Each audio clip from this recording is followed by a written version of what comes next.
മനുഷ്യന്റെ നേരെ പറഞ്ഞിട്ടൂലേ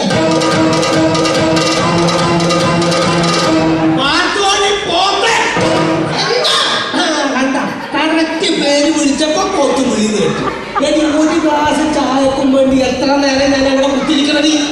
മനുഷ്യനെ അടുക്കള വഴിയല്ലേ ഈ പിന്നാമ്പുറത്തേക്ക് വന്നത്? ഇവിടെ വരെ വരുന്നതിന്റെ പകുതി വഴിയല്ലേ അടുക്കളയിലുള്ളൂ. അവൻ ഒരു ഗ്ലാസ് ചായ ഇട്ട് കുടിച്ചാൽ നിങ്ങളുടെ കയ്യിൽ വാച്ച് ഒഴിവുള്ളൂ. അത് ശരി. അപ്പൊ ഇയെന്താ റെസ്റ്റ് അല്ല മനുഷ്യനെ മരിക്കാൻ പോണേ കുറച്ച് ശ്വാസം ഒന്ന് ശ്വാസം വിടാൻ പോലും സമയം ജനിക്കാൻ എന്ത് മല മറക്കണ പരിപാടി എനിക്കൂടെ?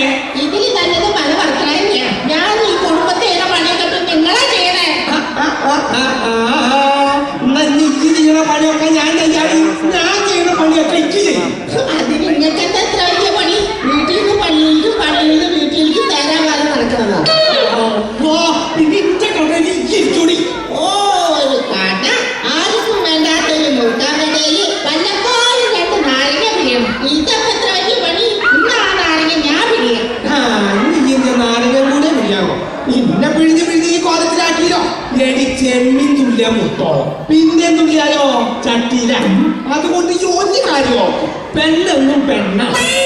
എന്ത് പറഞ്ഞിട്ടുണ്ടായാലും നിങ്ങൾ പറയുന്ന കേൾക്കാലോ. പെണ്ണെന്നും പെണ്ണ പെണ്ണെന്നും പെണ്ണാന്ന് പെണ്ണെന്നും പെണ്ണെന്ന്. എന്താ ഞങ്ങൾ പെണ്ണുങ്ങൾക്ക് ഒരു കുറവ്? അങ്ങനെ ഉണ്ടെങ്കിൽ തന്നെ രണ്ടെണ്ണത്തിന്റെ കുറവുള്ളൂ. ഒന്ന് താടിയുടെ ഒന്ന് മീശയുടെ. പേടിപ്പിച്ചു. എടി നമുക്ക് ഭാര്യയും ഭർത്താവ് എന്ന് പറഞ്ഞ ഒരു വണ്ടിയുടെ 2 ചക്രങ്ങളാ. അതിൽ ഒരെണ്ണം പഞ്ചറായ മതി, പിന്നെ വണ്ടി ഓടില്ല. ഒരു സ്റ്റെപ്പിന് എപ്പോഴും നല്ലതാണ്. ചെറിയ മയില് വലിയ വർത്താനം പറയണം. അവൾ അതും പറയും അതിലപ്പുറം പറയും. ഇങ്ങനെയല്ലേ മോള് കടന്ന് പൊയ്ക്കയ്യോന്ന് അല്ലെങ്കിൽ ഇപ്പൊ കിട്ടും. അന്നെന്തിനാണ് ഇതിന്റെ ഇടയിൽ കെട്ടിയത്? കുളി പഠിക്കാൻ ഇറക്കുന്ന മൊബൈല്. അപ്പൊ നിങ്ങളൊന്നും അറിഞ്ഞില്ലേ? അപ്പുറത്തെ വീട്ടില് ചുമന്ന കാറുള്ള ചെക്കനായിട്ട് കയ്യാങ്കളി തുടങ്ങിയിട്ട് കാലം കുറയായി. ഇനി മൊബൈലും കൂടി മേടിച്ചു കൊടുത്താ ഓഫറിന്റെ കളിയായിരിക്കും. എന്താ ഓട്ടി കൂടെ ഒളിച്ചോളുന്നു. അത് ശരി. അന്ന് കുഴപ്പമില്ല. ഒളിച്ചോളിച്ചിട്ട് ഞാൻ ഓൾക്ക് ഒരു മൊബൈൽ മേടിച്ചു കൊടുക്കാം. എന്ത് ഞാൻ മനുഷ്യങ്ങൾ പറയണേ? ഈ ഒരു മൊബൈലിന് 999 ഉറുപ്പിയുടെ ചെലവല്ലോ. ഇതിക്ക് 916 സ്വർണ്ണം കിട്ടണമെങ്കിൽ ലക്ഷങ്ങളെത്ര മുടക്കണം. അപ്പൊ മൊബൈലിന്റെ ലാഭം ഒന്ന് കുഴിച്ചുകൂടി ഞാൻ അവന്റെ ഒരു മൊബൈൽ. അതിനെങ്ങനെ ഉമ്മ കയ്യിലാതെ മോള് മാറ്റില്ലാണല്ലോ.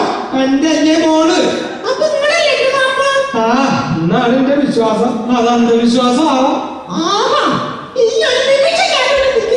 പണ്ട് വഴക്ക് മാത്രമേ ഉണ്ടായിട്ടുള്ളൂ.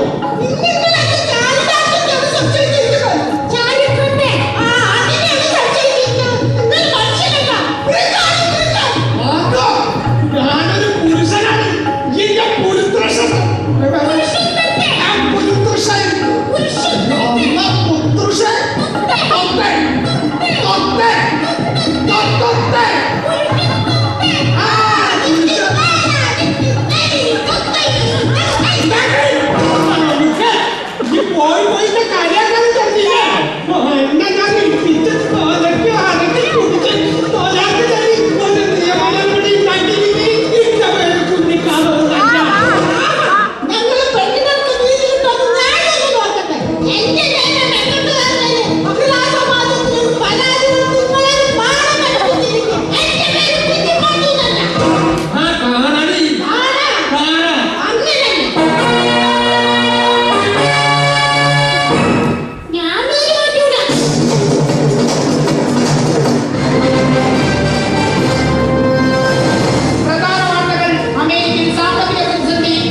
നമസ്കാരം, ഞാൻ നിതീഷ് കുമാർ, 37 വയസ്സ്, കല്യാണം കഴിച്ചിട്ടില്ല. നല്ല